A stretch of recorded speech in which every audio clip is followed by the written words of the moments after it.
Seburuk-buruk Pak Harto, tapi zaman Pak Harto, UUD 45 asli dijalankan.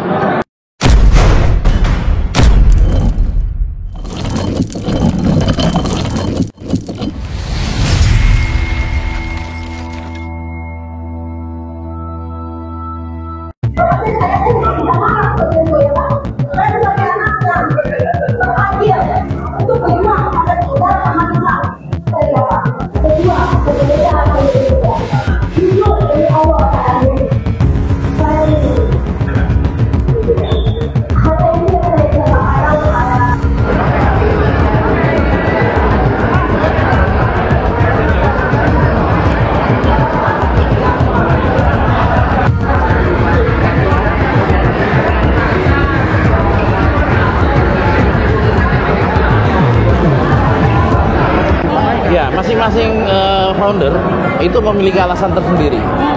Kalau Pak Gartono seperti itu, karena rata-rata pasca presiden itu sudah lengser ke Prabun, itu biasanya ada rehabilitasi nama ya. Nah, Pak Harto, menurut beliau itu sampai sekarang pun tidak ada. Nah, kalau saya sendiri, saya sebagai eksponen 98, kan waktu tahun Anda jejak digital saya ada loh. Saya dulu salah satu yang menggagas untuk reformasi tahun 96. Kenapa memilih ini? Sampai kawan-kawan dari eksponen 96 banyak juga yang bilang, "Kun, ente nggak mikir dulu bagaimana bla bla bla bla sisi negatif dari Pak Harto." Terus aku bilang enggak. Seburuk-buruk Pak Harto, tapi zaman Pak Harto, UUD 45 asli dijalankan. Gitu. Dan ketika itu saya bilang, bukankah dulu kita nggak masalahin masalah Pak Harto dengan segala macam kebijakannya? Yang kita masalahin adalah terlalu lamanya berkuasa Pak Harto kala itu. Jadi amandemen cukup batasi masa periode kepresidenan.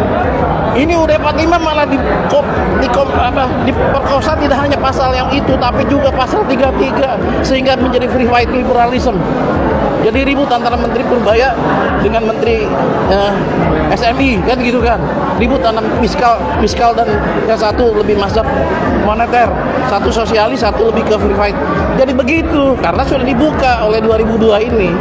Oleh karena itu kalau Sumitronomics ingin jalan harus kembali ke UUD 45 asli.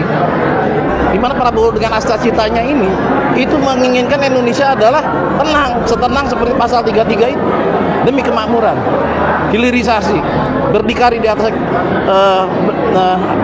atas kaki sendiri, politik bebas aktif dan kepribadian yang berkebudayaan. Itu dari saya. Politik bebas aktif. Yes, itu. Dan selama ini tidak dijalankan Pak politik bebas aktif di sini. Saya tidak bicara masa lalu, tetapi di sidang umum PBB kemarin, Pak Prabowo sudah menyampaikan butir-butir dan visi-visi beliau untuk dijalankan dari sekarang ke depan. Dan itu secara konstitusi harus konstitusi yang seperti dulu zaman Pak Sumitronya sendiri masih hidup, zaman Pak Harto masih hidup, yaitu UUD 45 asli. Selain itu, no. Nah, deklarasi ini apa yang diinginkan di tahun 2025 ini? 2025 ini sekarang gini, seperti saya di podcast juga suka katakan bahwa untuk infrastruktur dan konsep Indonesia udah banyak yang pinter-pinter. Tetapi akhlak, attitude itu harus ada shifting paradigma dan itu sebenarnya ada di Pancasila di hari ini nih sebetulnya kesaktian. Nah, aktifkanlah P4, tapi P4 yang tidak doktrinasi dong. P4 yang melibatkan dialog one way itu two ways komunikasi gitu. Begitu. Pak, pengembalian ke UUD 45 yang asli apa Bapak optimis ini Pak bisa dikembalikan Pak? Ya partai yang penguasa sekarang itu kan salah satu ADRT mengatakan kembali ke UUD 45 yang asli. Nah dari pertemuan inilah insya Allah di institut ini yang kita akan bahas kajian-kajian. Kita menjadi CSIS yang lama lah. Kita seperti CIDES yang dulu polanya ya. Tetapi dengan tingkat ke depan. Oke, harapan Pak dengan deklarasi Institut Jenderal ini ke depannya bagaimana? Ke depannya ya mengembalikan lagi nilai-nilai adiluhum terutama yang dari keaslian founding fathers dulu gagas. Yaitu salah satu yang legacy itu sebenarnya UUD 45 asli.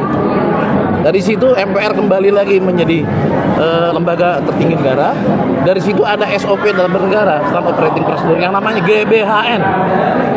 Tanpa itu jadi ngelayar, jadi koboi kita semua. Jadi gak jelas ini bangsa kan gitu kan.